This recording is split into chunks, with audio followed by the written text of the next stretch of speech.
Warahmatullahi wabarakatuh.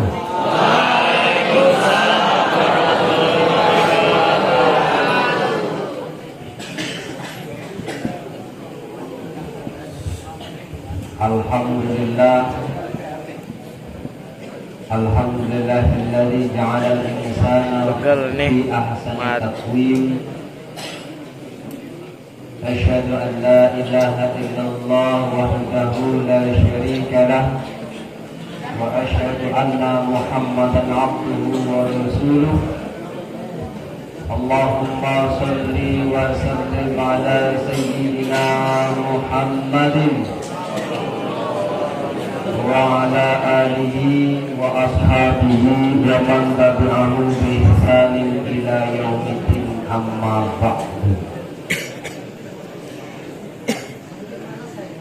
Qala Allah Ta'ala fil Qur'anil Karim, Inna Allaha la yughayyiru ma biqaumin hatta yughayyiru ma bi anfusihim.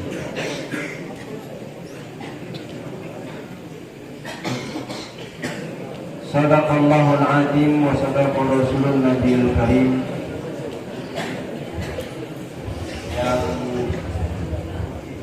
saya banggakan taruna-taruni yang sudah taat, meskipun hari ini sebenarnya punya peci semua, cuma nggak mau pakai, jadi nampak sekali kepala otak. Padahal kalau sekolah tahan pakai peci, lihat ke masjid, jadi pecinya ditinggal. Contohlah kakak-kakak kalian nih, ya, yang sudah baik-baik. Alhamdulillah.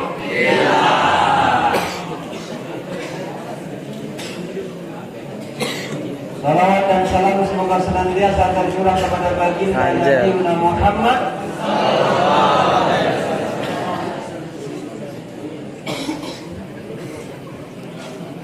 Role model. Do you know what the meaning is role model?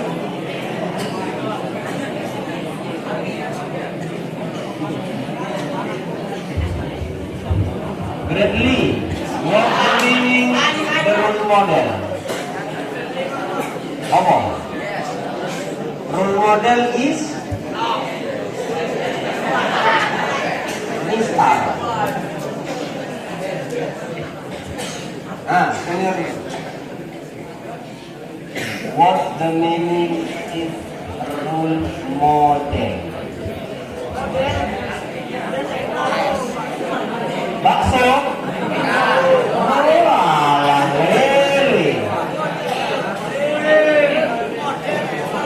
Bapak dulu siang malam cari uang, kasih kamu biaya pendidikan, ditanyai pakai bahasa Inggris,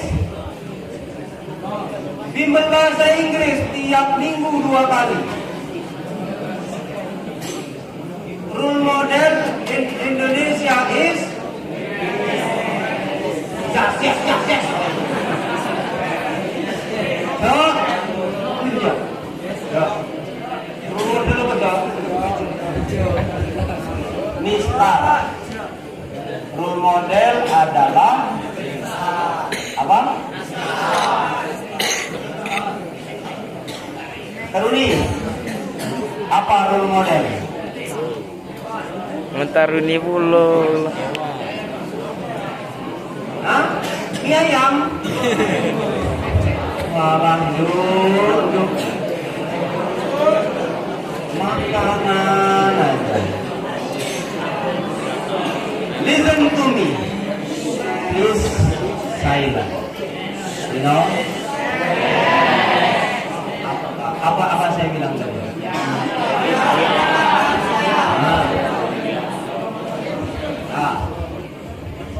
Role model in Indonesia adalah suri tauladan.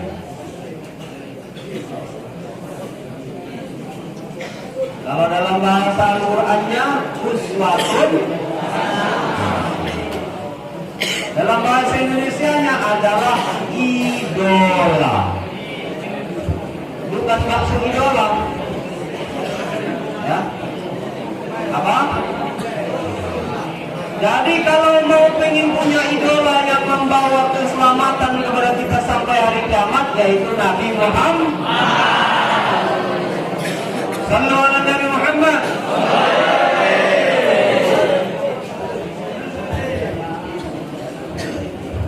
Nabi Muhammad itu gak ada yang menyaingi ketampanannya. Kalau Nabi Yusuf, siapa? Nabi Yusuf alaihi salam itu dalam kisahnya dikisahkan saking gantengnya, ya.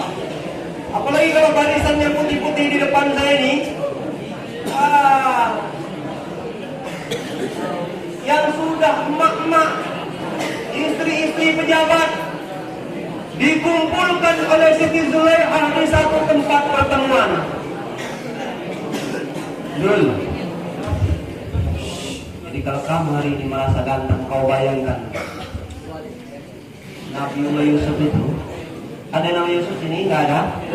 Alhamdulillah. Yusuf. Jadi istri-istri pejabat wanita di Mesir itu dibariskan oleh Siti Zulaikha, dihidangkan buah-buahan di depan mereka satu persatu, disiapkan satu buah pisau untuk mengupas makanan itu. Ketika itu Siti Zulaikha berpura-pura memanggil Nabi Yusuf alaihissalam supaya lewat di depan mereka. Nabi Yusuf lewat, jalan di depan para perempuan-perempuan yang jumlahnya hari itu luar biasa banyak.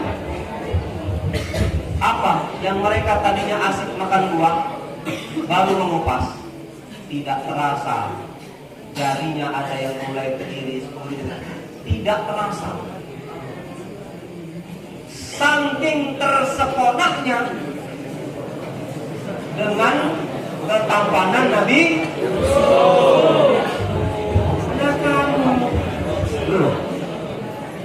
Saking terseponahnya dengan ketampanan Nabi.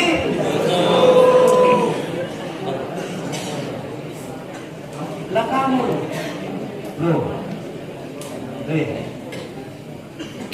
kamu lewat, jangan kan cewek-cewek melirik. Yang lanang benek nengoknya, apalagi yang begino. Gitu kok sombong. Gitu kok. Ya. Jadi jauh ketampanan kita dibanding Nabiullah Yusuf alaihissalam. Nah itu baru 25%-nya ketampanannya Nabi Muhammad SAW. Jadi kalau kamu hari ini generasi Z, Gen Z, jikalau kamu hari ini mengidolakan artis-artis Korea yang uji kamu tampan, yang pakai ini mukena, dengerin. Kalau hari ini kamu sering melihat posting, ya kan, biasa instastory-nya itu fotonya orang-orang Korea, ya kan, model-model Korea itu ditampilkan dengan kalimat-kalimat apa istilahnya? Captionnya, my dream is you.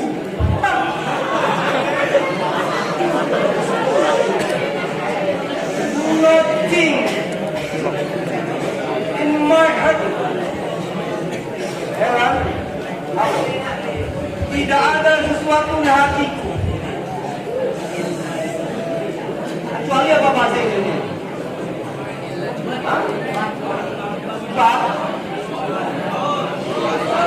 Because you. Alhamdulillah. Mengidolakan orang-orang yang seperti itu. Wah. Saya perhatikan itu kalau di Instagram, Instastory mulai generasi cabe-cabean itu ya, apalagi dari generasi kalian, generasi Z, itu instastorynya rata-rata yang ditampilkan bukan fotonya, tapi foto artis Korea.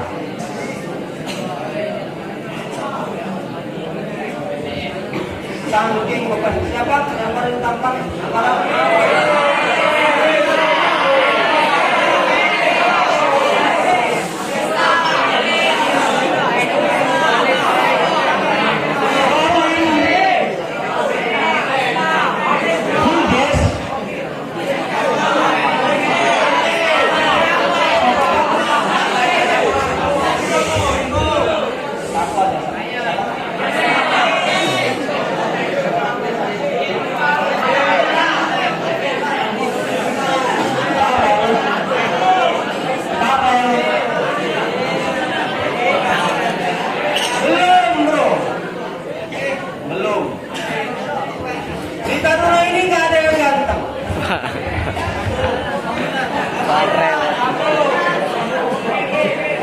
Apalagi dibandingkan dengan ketampanan Nabi Muhammad sallallahu alaihi wasallam. Nih, Rasulullah itu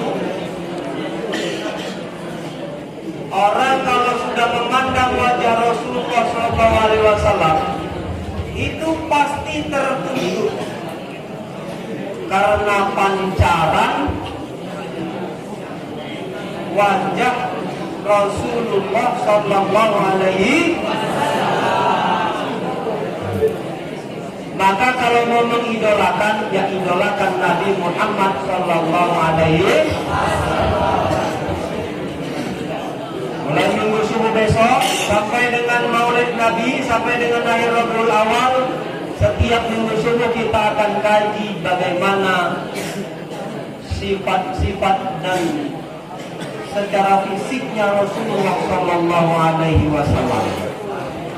Biar kalian tahu Rasulullah itu tingginya seperti apa, Rasulullah itu kulitnya seperti apa, hidungnya seperti apa, tangannya seperti apa, bentuk jasad daripada Rasulullah sallallahu alaihi wasallam itu seperti apa. Nanti kita akan bahas minggu pagi. Kalau malam minggu itu jatahnya Komandan Edward. Jadi minggu subuh, insya Allah kita akan bahas bagaimana Rasulullah sallallahu alaihi wasallam. Boleh jadi selama ini kalian mengidolakan bukan selain Nabi, karena kalian tidak pernah membaca silsilahnya Nabi Muhammad sallallahu alaihi wasallam.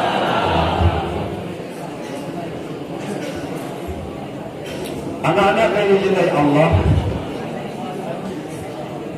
malam hari ini saya ingin menyampaikan beberapa hal terkait dengan nasib tanpa nasab atau nasab yang tak bernasib. Tahu? Nasab itu keturunan. Biasa membanggakan ayah saya, nenek saya, kakek saya dulu, gitu kan? Kalau bicara masalah silsilah garis keturunan itu namanya nasab. Apa? Hari ini kalian terlahir dari orang tua kalian yang sekarang posisinya pejabat, yang mungkin sekarang posisinya berduit, yang mungkin posisinya sekarang tidak berduit, yang mungkin posisinya sekarang sedang-sedang saja. Maka itu disebut dengan nasab. Apa? Nasab itu garis keturunan.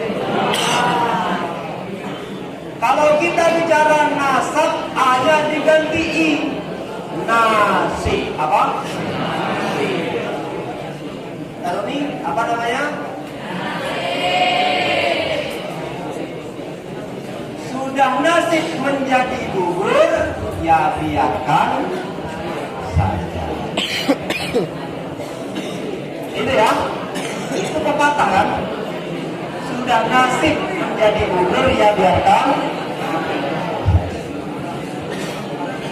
Kalau keturunan dari orang tuamu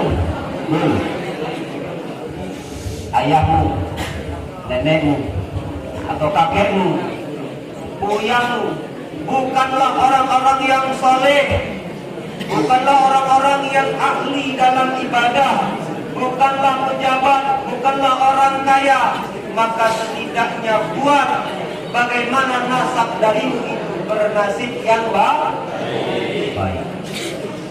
Lalu bagaimana caranya? Rasulullah mengajarkan. Rasul mengajarkan. Man arada dunya fa'alaihi bil Man arada dunya fa'alaihi bil ilmi bil wa man arada al-akhirah fa'alaihi bil wa man arada huma fa'alaihi bil siapa nak dunia pakai ilmu, siapa nak akhirat pakai ilmu, siapa mau dua-duanya pakai ilmu. Merubah nasib, merubah nasab dengan nasib. Maka kalau nasibmu hari ini kau dilahirkan dari orang tua yang biasa-biasa saja, maka kuat anak keturunan darimu nanti menjadi orang yang luar biasa. Bagaimana caranya? Bil ilmi, dengan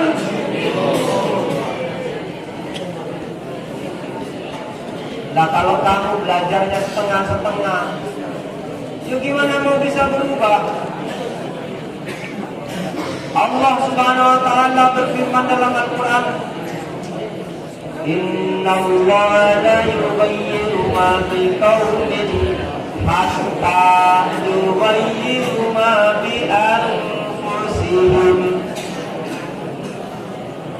Allah itu tidak merubah nasib suatu kaum kecuali kaum itu sendiri akan. Gimana cara merubahnya? Kalau bangun dilahirkan sebagai manusia yang tidak tahu apa, maka bagaimana cara merubahnya? Dengan cara belajar. Kalau kita dilahirkan dari orang tua, mohon maaf, yang kurang banyak hartanya, maka kita belajar bagaimana caranya untuk banyak-banyak harta. Kalau orang tua kita banyak harta tapi tidak mau dermawan, alias PIP SICT, apa? Medis. Maka jadilah kalian orang tua, orang yang kaya yang mau dermawan. Ada kaul dari ulama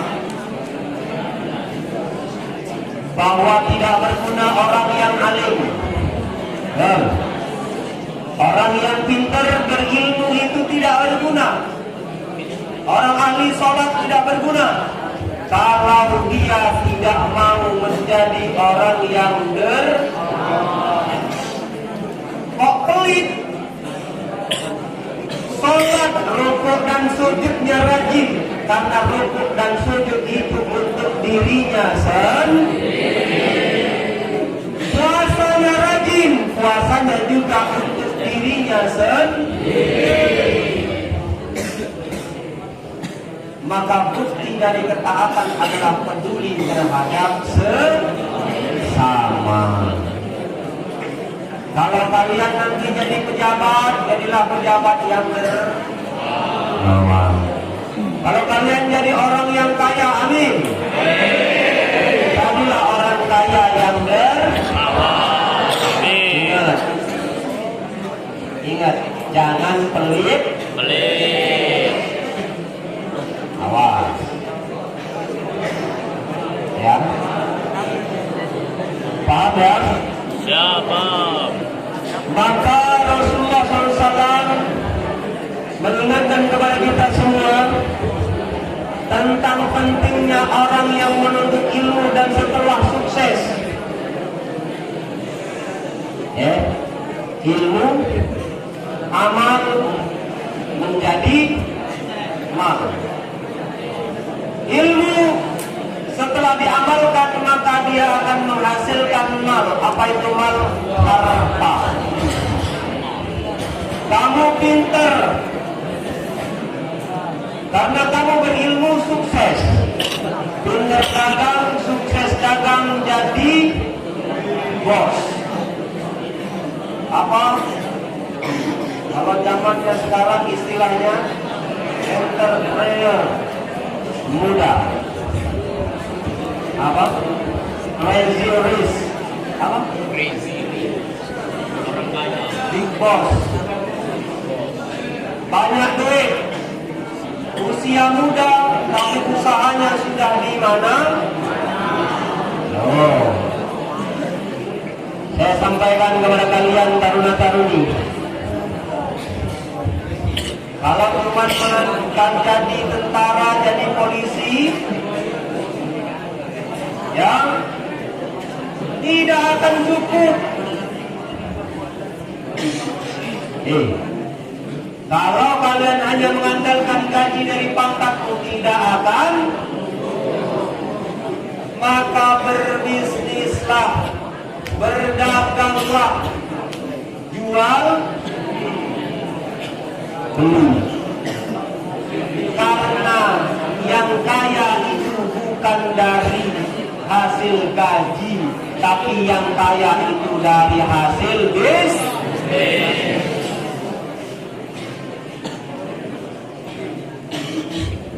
Kalau mengandalkan gaji, baik pegawai negeri, gaji maksimal terbanyak dan terbesar itu hanya 8 sampai dengan 10. Itu pun kalau punya jabatan, punya fungsional. Lah kalau cuma tok, maka berusaha kalian nanti belajar juga tentang bisnis, jual. Insya Allah kalau kalian ada bisnis dari sampingan kerja kalian, kalian akan jadi orang yang kaya. Amin ya rabbal alamin. Kalau punya pangkat dan jabatan, gunakan untuk kebaikan bisnis kalian. Itu caranya. Maka di situ nanti kalian akan dapat merubah yang tadinya nasab tak bernasib menjadi nasib yang bernasab. Paham? Syaratnya apa tadi? Man arada dunya fa alaihi bil, dengan ilmu. Maka orang mau dapat ilmu mesti semangat belajar. Kalau malas belajar, di kelas cuma tidur, berangkat juga telat, jangan berharap jadi orang yang sukses. This is dream, hanya mimpi. Padahal kita hidup di dunia yang real. Apa? Real. Hidup di dunia yang nyata. Maka lakukanlah segala sesuatu yang nyata ada. Oke? Mudah-mudahan bermanfaat dari apa yang saya sampaikan. Sebelum salam, sama-sama kita tutup dengan